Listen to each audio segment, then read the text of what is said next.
5 লক্ষ 1 কোটি টাকা হলে কত আনন্দ, কত খুশি, সবাই খুশি না? এর চাইতে আরো বেশি খুশি হতে হবে রসুল পাকের আগমনে, এর চাইতে বেশি খুশি হতে হবে রসুল পাককে অন্তর থেকে ভালোবাসতে হবে, এর চাইতে বেশি আনন্দ নিয়ে। সুবহানাল্লাহ। ইহার নাম হলো ঈমান। এটা হলো বুখারীর হাদিস। সবকিছু বলার এখন সময় নেই। যাই হোক, আল্লাহ রাব্বুল আমিন বললেন, হাবিব আপনাকে পৃথিবীর জমিনে আমি পাঠাইলাম। কেমন ভাবে পাঠাইলাম? নবীজির মিলাদ শরীফ হলো বা জাহেরি মিলাদ শরীফ হলো মিলাদে হাকিকি, মিলাদে জাহেরি, মিলাদে বাতিনি। মিলাদে হাকিকির আলোচনা করলে অনেক সময় লাগবে, বাতিনি মিলাদের আলোচনা করলে অনেক সময় লাগবে, জাহেরি মিলাদ থেকে অল্প সময় রেখে যায়। জাহেরি মিলাদটা হলো এই পৃথিবীর জমিনে আমার নবীজি আগমন করেছেন মা আমেনার কোলে, এটা হলো জাহেরি মিলাদ। যেরকম সুবহানাল্লাহ।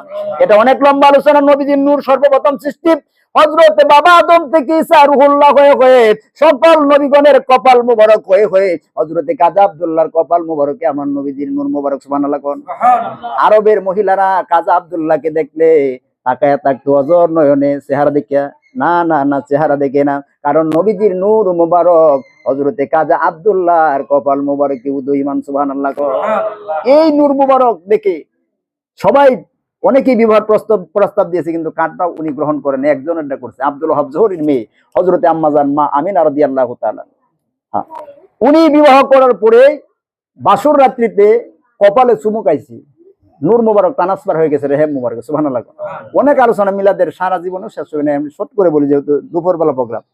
এই নূর মুবারক ট্রান্সফার হয়ে গেল। হযরত কাজী আব্দুল্লাহ পরের দিন ব্যবসার জন্য বাহির হয়ে গেল। মহিলাগণ, অনেক মহিলারা তাকায় থাকতো রাস্তাতে ওনাকে দেখার জন্য, কিন্তু উনি কি মহিলার দিকে তাকাইছেন? না না না, তাকান নাই। মহিলারা মুখ ফিরিয়ে নিল। কাজী আব্দুল্লাহ আর বুঝতে বাকি রইল না, কপাল মুবারকে নূর মুবারক আর উনার কপালে নাই, মা আমিনার রেহেম মুবারকে চলে গিয়েছে। অনেক মজার ঘটনা। আমার নবী এমন একজন নবী, যেই নবীর নাম মুবারক বললেই অন্তর থেকে শান্তি পাওয়া যায়। হযরত বেলালকে মারতে মারতে মরুভূমিতে সারাদিন দৌড়াইছে, ঘোড়ার পিছনে লাগায়, দড়ি লাগায়, রশি লাগায়। সন্ধ্যাবেলা উতবা সুহাইবা কাফির রাগ দেয়া বলল, বেলাল একবার শুধু বল, মুহাম্মাদের দরবারটা ছেড়ে দিবে, আর তোকে কষ্ট দিব না। মক্কার সবচাইতে সুন্দরী মহিলার সাথে তোকে বিবাহ বসায়া দিব, বিবাহ বন্ধনে আবদ্ধ করে দিব, সবচাইতে বড় টাকাওয়ালা বানায় দিব, স্বর্ণ মুদ্রা দিয়ে তোর ঘর ভরপুর করে দিব। বেলাল একবার মাত্র বল, মুহাম্মাদের দরবার ছেড়ে দিবে। কার দরবার? মুহাম্মদ গো, নবী কই না, জোরে কোন নাউজুবিল্লাহ। কত বড় বেদবেরা! এইরকম বেদব বাংলার জমিনে হাজার হাজার লক্ষ লক্ষ আছে না নাই? গভীর মনোযোগ। হযরত বেলাল বললেন, উতবা সুহাইবা, ও মক্কার কাফিরেরা রে, আমার শরীরে যত রক্তাক্ত করেছ, মরুভূমির ভিতরে সারাদিন দৌড়াইছে, বুঝতে পারেন কত কষ্ট।